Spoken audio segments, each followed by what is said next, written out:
I don't believe SEC is going to appeal the ruling against XRP. Because I said Gary's on his way out. They're not going to do it. And maybe I jinxed it. You know, that's exactly what they're doing. They are appealing their Ripple ruling. And that's why they have tumbled. So I apologize on that. I did not see this. I just don't think this makes any sense.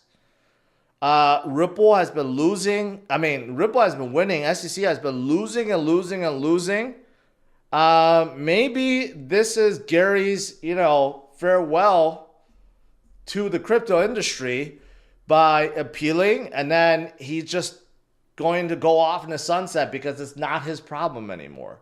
Here's an interesting story for you guys. Only OGs know this. The prior SEC chair, Jay Clayton, who happens to be a consultant in the crypto industry now, Jay Clayton resigned in 2017, I believe. I think it was 2017. And guess what? On his final week, he filed a lawsuit against Ripple. He sued Ripple on 3 different accounts on his final week, and then he left. He's like, he dusted off his hands like, not my problem anymore, right? Like, who does that? And from 2017 till now, it has been ongoing for forever, right? It took how many years, hundreds of millions for Ripple to resolve this.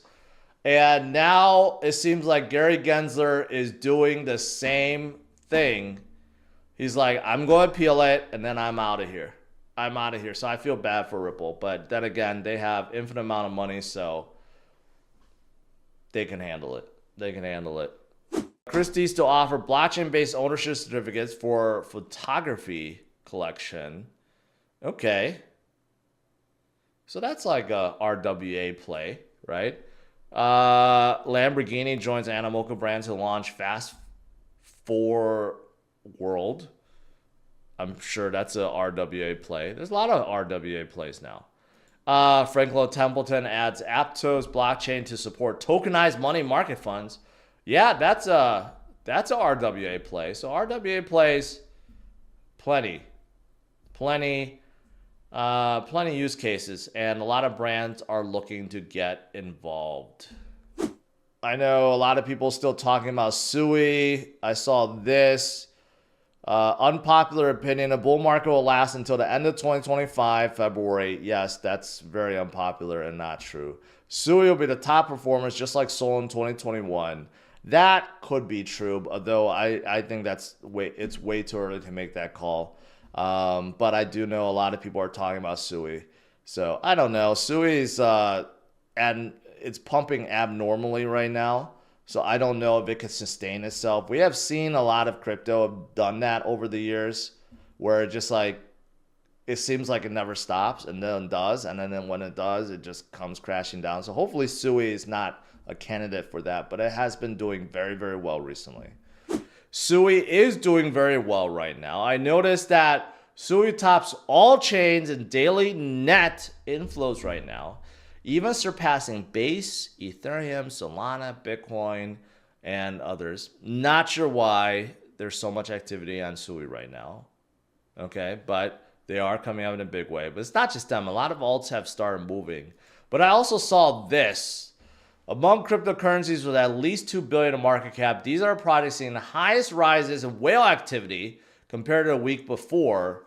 And that includes Injective, which is a great L1. You see Shiba and also Pepe, and then Ethnia, Doge. A lot of these are memes. Optimism, MakerDAO, I don't know, Wrap Bitcoin. So you Tether, you even see stable coins in here, but most of these are meme coins with a few exceptions.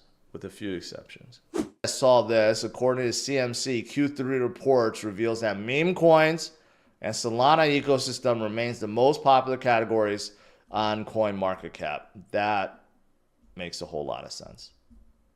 And when Bitcoin has a good month, so will alts, right? Like what we saw earlier this year, March and April, and what we saw just last week.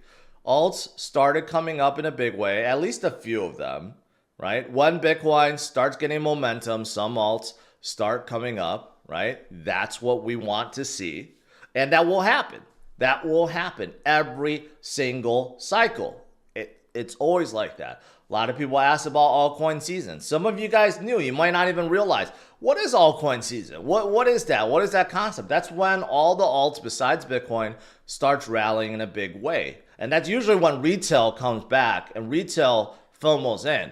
Right now, very little retail interest, right? Right now, it's just like retail is just like people that has been in this space for years. But the new people that are coming in, very little of them. They will eventually. When Bitcoin tops out or when Bitcoin breaks out above 100,000 and everyone now starts talking about it and then retail comes in. But right now, as it stands, Bitcoin is driven by institutions, right? But it will happen. And this time around, if you look at this altcoin market cap, that 2016 to 2017, that was 150x. This last time, 2020 to 2021, is 40x. This time, are we going to see a 20x? You know, even if we did that, or even a 15 or 10x, hey, I don't think anyone's going to be complaining about that. All right, that is still quite tremendous. Robinhood introduces crypto transfers in Europe. Robinhood is still expanding their crypto offerings, especially Europe, so that's great. And then lastly, here's something else that will help the supply shock is the global liquidity. We know like right now, China's going bonkers right now because of all the things the government have done to inject liquidity into the space. Their stock market is like rallying like none other. And the US is starting to do the same thing. And whenever you see that global liquidity get injected, right? What happens to everything else, like stocks and crypto? They follow, they go up. And it just seems to happen like every 4 years. Every single time. It just seems like every 4 years there needs to be like a liquidity event, right? And it's going to happen again. It's starting now and it's going to carry into next year. And I think that's going to make a big difference too.